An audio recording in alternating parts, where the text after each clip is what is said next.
Olá, vestibulandos! Seja bem-vindo a mais uma aula de língua portuguesa. Vamos então rever alguns conceitos da língua portuguesa. Chegaram ao endereço sem avisar. Era fim de tarde. A mulher os recebeu alegre, com roupas domésticas. O filho único logo saiu do quarto. A mãe pediu para que pegasse o violão. Ela trouxe cervejas. Eles começaram a beber enquanto a mulher voltava para a cozinha. Ia fritar batatinhas. Nisso, ouviram o som longínquo de um violino. Todos ficaram em silêncio. A mulher voltou com mais cerveja, mas todos ficaram parados uns segundos.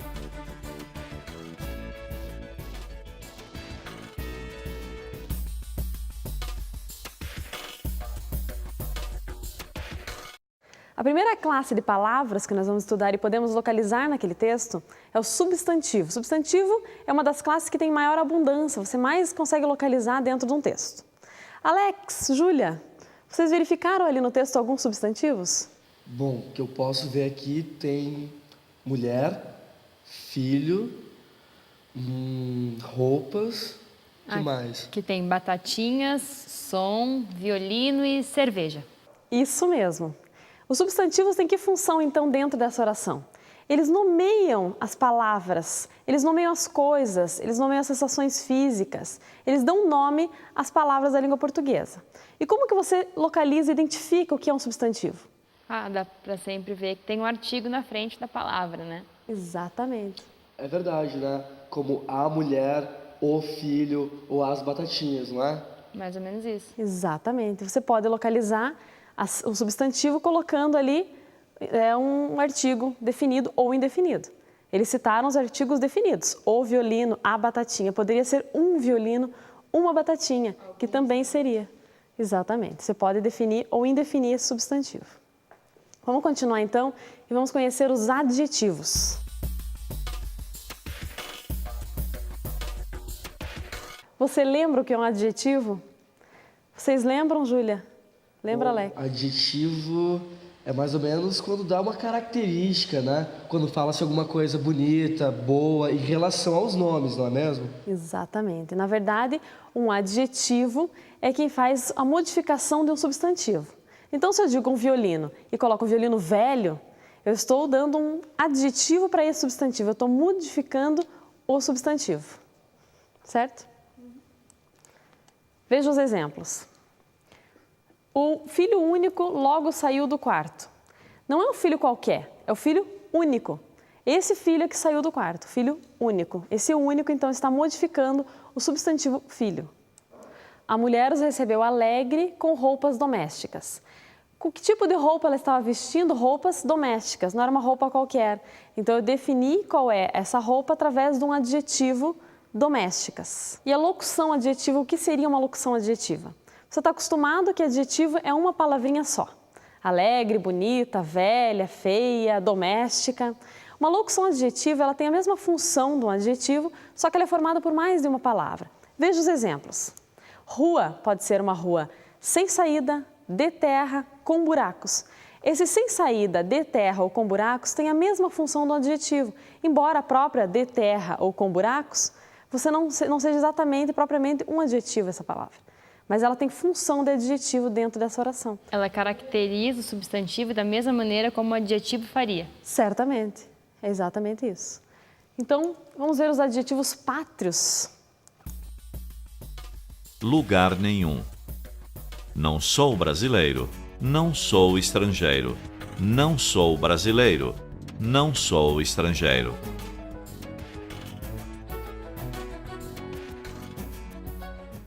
Conhecem essa canção? Dos Titãs. Ele diz, não sou brasileiro, não sou estrangeiro, e assim ele vai falando sobre vários outros adjetivos pátrios, né? O que é um adjetivo pátrio? Vocês se lembram? Se refere a algum lugar, algum país, uma terra específica? Exatamente, é de onde a pessoa vem, né? Então, não sou brasileiro, não sou curitibano, não sou carioca, ou sou carioca. E aí você vai dizer de nacionalidade de alguém. Adjetivo pátrio remete à nacionalidade. Você está dando adjetivo, quer dizer, nomeando, modificando um substantivo e, ao mesmo tempo, dizendo de que localidade essa pessoa é.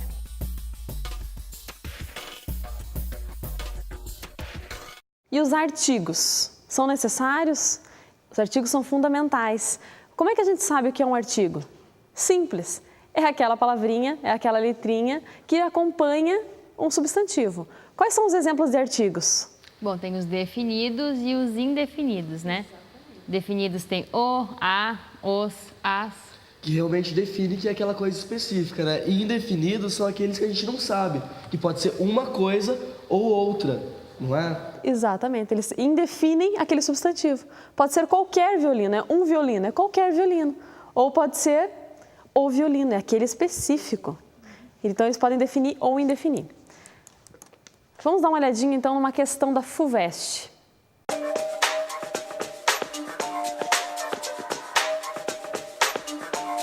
Segundo a ONU, os subsídios dos ricos prejudicam o terceiro mundo de várias formas. 1. Mantém baixos os preços internacionais, desvalorizando as exportações dos países pobres. 2. Excluem os pobres de vender para os mercados ricos. E 3. Expõe os produtores pobres à concorrência de produtos mais baratos em seus próprios países. Isso é um texto retirado da Folha de São Paulo. Bom, nesse texto, as palavras destacadas rico e pobre pertencem a diferentes classes de palavras, conforme o grupo sintático em que estão inseridas. Então aí a gente tem a alternativa A. Obedecendo à ordem em que aparecem no texto, identifique a classe a que pertencem, em cada ocorrência destacada, as palavras rico e pobre. Então, você vê nesse texto alguns momentos que a palavra rico e pobre pode aparecer em classes de palavras diferentes. Por isso, é bem importante que você não fique definindo que essa palavra sempre vai ser substantivo e aquela sempre vai ser um adjetivo ou situações assim, porque isso vai ser de acordo com o contexto em que essa palavra está inserida. Vamos dar uma olhadinha no texto, então, quais são essas palavras e em que classes gramaticais elas se encontram. Veja lá. Segundo a ONU, os subsídios dos ricos prejudicam o terceiro mundo de várias formas. Esses ricos está em que classe de palavras? Substantivo. É um substantivo. Depois ele diz assim, mantém baixos preços internacionais, valorizando as exportações dos países pobres. Esse pobres está com que função? Ele está adjetivando o substantivo ali, que no caso são os países. Exatamente. Então, aquele pobres ali modifica o substantivo países. Excluem os pobres de vender para os mercados ricos. Esse pobres. Agora sim é substantivo. Agora esse pobre tem função de substantivo. De vender para os mercados ricos. Agora o rico também mudou de função e ali ele vira adjetivo, não é? Vira adjetivo, exatamente. Expõe os produtores pobres. Adjetivo. É um adjetivo, ele modifica os produtores. E aí a gente pode identificar, né? Nesse caso é uma questão dissertativa. Você teria que trabalhar todas as formas, né, identificando e dizendo qual que é a função dela, né, discursivamente. E aí ele vai pedir uma segunda opção. Exatamente. Na B, ele pede para que a gente escreva 2 frases com a palavra brasileiro, empregando-a cada vez em uma dessas classes. Bom, as 2 classes, então, só para lembrar, substantivo e adjetivo. Eu faço uma, você faz a outra. Deixa eu ver. O brasileiro está cada vez mais preguiçoso. E eu vou ser bem preguiçoso e vou fazer uma curtinha. Eu sou um cidadão brasileiro. Exatamente, muito bem. Então, os dois utilizaram a palavra brasileiro, mas uma situação de adjetivo, outra de substantivo. A mesma palavra. Isso é bem comum no vestibular, então presta bastante atenção, identifique em que classe pertence a palavra, certo? Mais uma questãozinha do vestibular, agora da Federal de Juiz de Fora.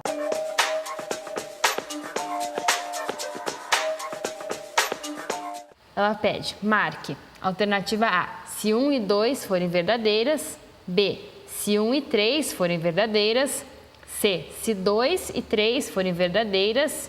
D, se todas forem verdadeiras. E por fim, E, se todas forem falsas. Eu não sou propriamente um autor defunto, mas um defunto autor. Afirmativa 1. No primeiro caso, autor é substantivo e defunto é adjetivo. Alternativa 2. No segundo caso, defunto é substantivo e autor é adjetivo. E a 3. Em ambos os casos, tem-se um adjetivo composto. Quais são as alternativas corretas? Vocês conseguem identificar? Bom, eu acho que a 1 e a 2 está certo. Você pensa diferente? Não, para mim também. No primeiro caso, autor é substantivo, defunto é adjetivo. E na 2, defunto substantivo e autor é adjetivo. Exatamente. Vocês lembram de onde é esse texto? Machado de Quinca Assis. Borbas, não é? Memórias Póstumas, verdade. Que é um defunto autor, né? Ele já morreu e está escrevendo um texto, né? A história da vida dele mesmo, contada a partir da morte dele, de trás para frente, né? Então, é exatamente isso que vocês falaram. No primeiro caso, o autor é substantivo. Por quê? Autor, defunto. Substantivo é autor, defunto está modificando o autor. No segundo caso, defunto é substantivo. Sim, defunto é o substantivo e autor é um adjetivo modificando o defunto.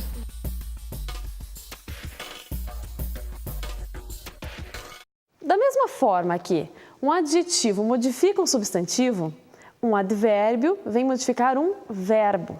Então, o advérbio é bem importante e você deve conhecer ele e saber identificá-lo dentro de uma oração também. Veja lá. Infelizmente, ele ainda não chegou. Cadê o advérbio ali? Infelizmente. Infelizmente. É um advérbio de Modo? De modo. Porque é de que forma que eu estou achando que essa pessoa não chegou? Infelizmente. Lembre-se que sempre as palavras terminadas em mente, elas querem dizer de modo que. Ah, isso é muito bom para lembrar. Isso é bom para lembrar. Então, se eu digo infelizmente, vou dar um exemplo bem louco, caninamente, o que é? De modo canino. Você diz que a pessoa fez alguma coisa de modo canino. Outros exemplos todos. Esse é só para lembrar. Bem absurdo para vocês não esquecerem. E as locuções adverbiais, o que seriam? Bom, se a gente lembrar então das locuções adjetivas, eu creio que também seja a mesma coisa. É o adjetivo composto que vai mudar então o verbo, no caso. Então, mais de uma palavra mudando um verbo. Mais de uma palavra que modifica o verbo e tem a função de advérbio. São locuções adverbiais. Quais são as classificações desses advérbios? Vamos dar uma olhadinha. A afirmação. Algum exemplo para uma locução? Aquele homem certamente era o dono do local. Exatamente, é de afirmação, eu afirmo. Ele não era só o dono do local, como ele era certamente o dono do local. Estamos afirmando. Outra classificação, de dúvida. Júlia? Ele provavelmente tenha conseguido. Provavelmente, eu estou na dúvida. Será que ele conseguiu ou não? Provavelmente. Veja como modifica completamente o sentido de uma oração advérbio. Por isso ele é essencial e é importante que você conheça. Intensidade. Ficamos pouco tempo por lá. Ficamos pouco tempo, ficamos muito tempo. Então você está dando qual que é a temporalidade e a intensidade daquilo.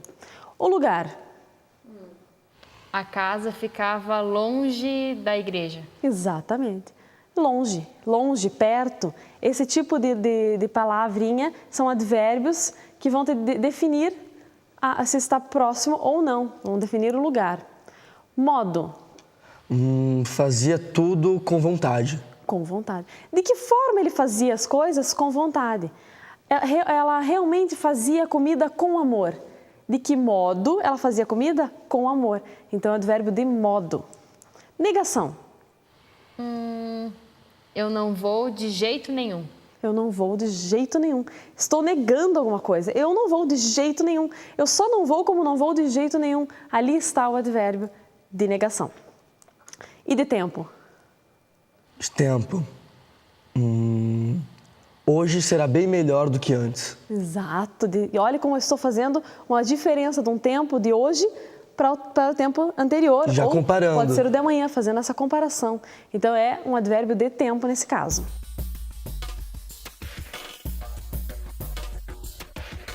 Pronomes. Você lembra o que são pronomes? Vocês lembram? Eu não lembro. É aquela palavrinha que pode substituir, entrar no lugar de um nome, alguma coisa assim? Exatamente. Pronomes são palavras que você pode utilizar para substituir um substantivo. Como assim? Podem ser pronomes pessoais, por exemplo. Eu digo, Júlia foi ao supermercado. Ela foi ao supermercado. Esse ela é um pronome pessoal. Entendi. Eu posso ter um pronome de tratamento também. Você vai ao supermercado? Você, apesar de ser um pronome pessoal, a gente já conjugar com um pronome pessoal, é um pronome de tratamento. Ele vem, né, de um pronome de tratamento. Vossa Excelência pretende sair às ruas? Então, o que eu estou fazendo? Utilizando um pronome de tratamento. Então, são vários os tipos dos pronomes. Vamos dar uma olhadinha em cada um deles. Pronome de tratamento, então. Vocês lembram de algum?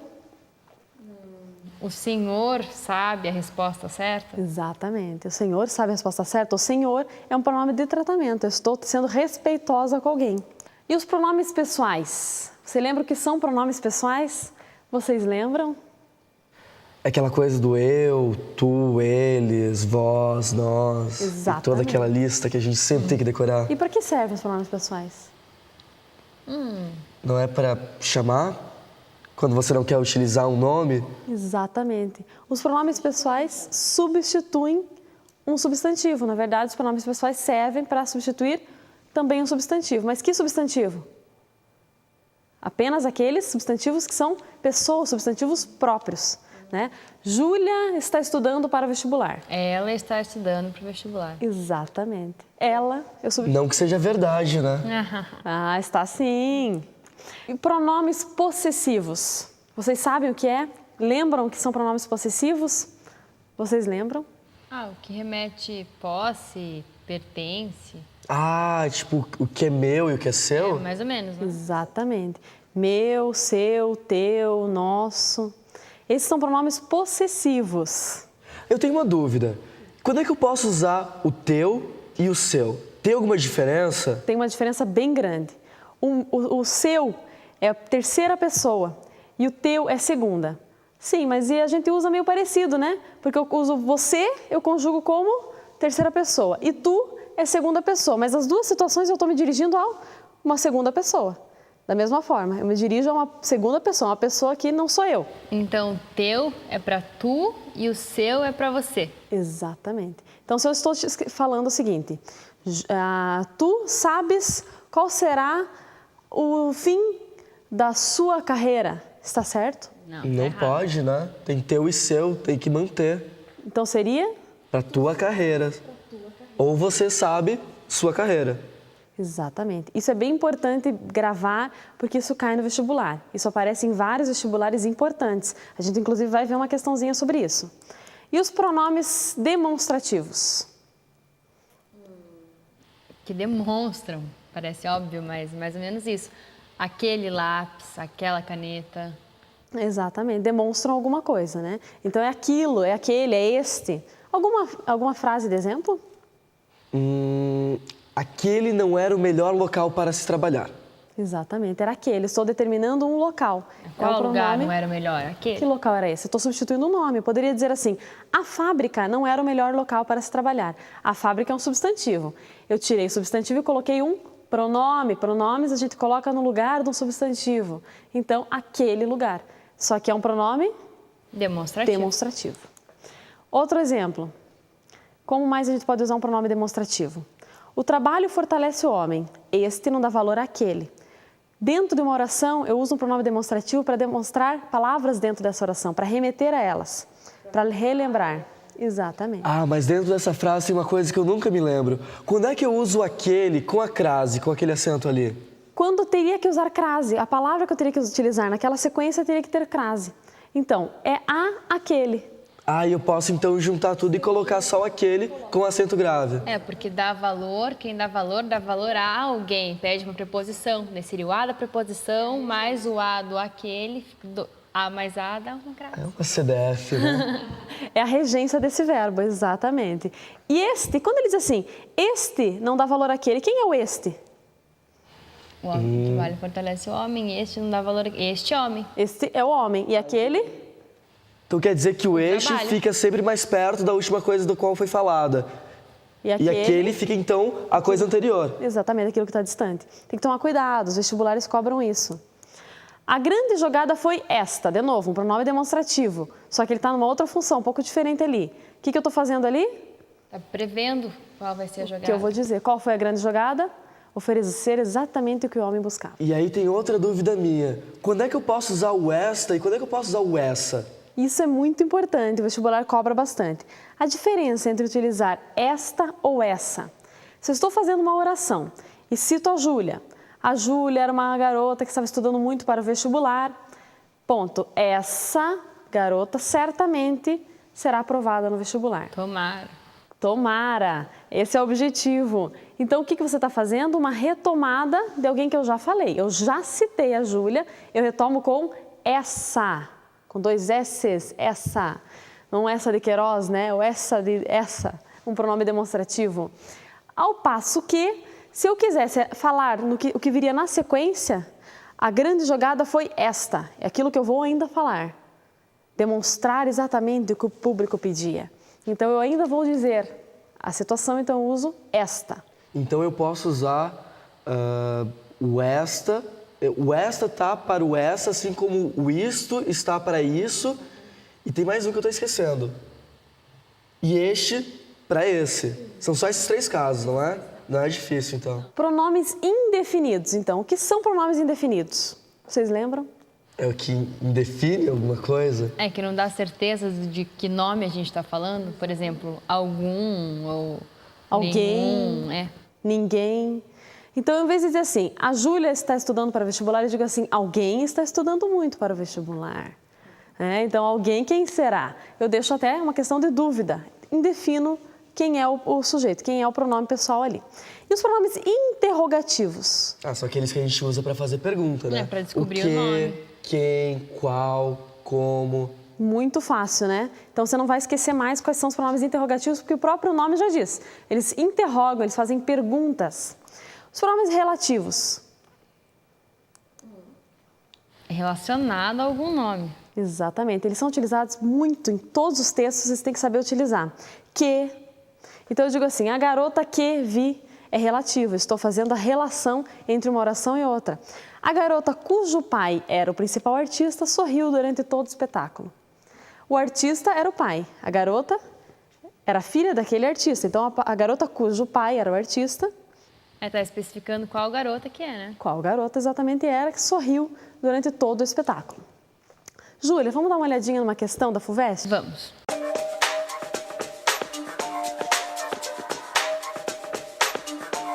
Começa com um pequeno texto.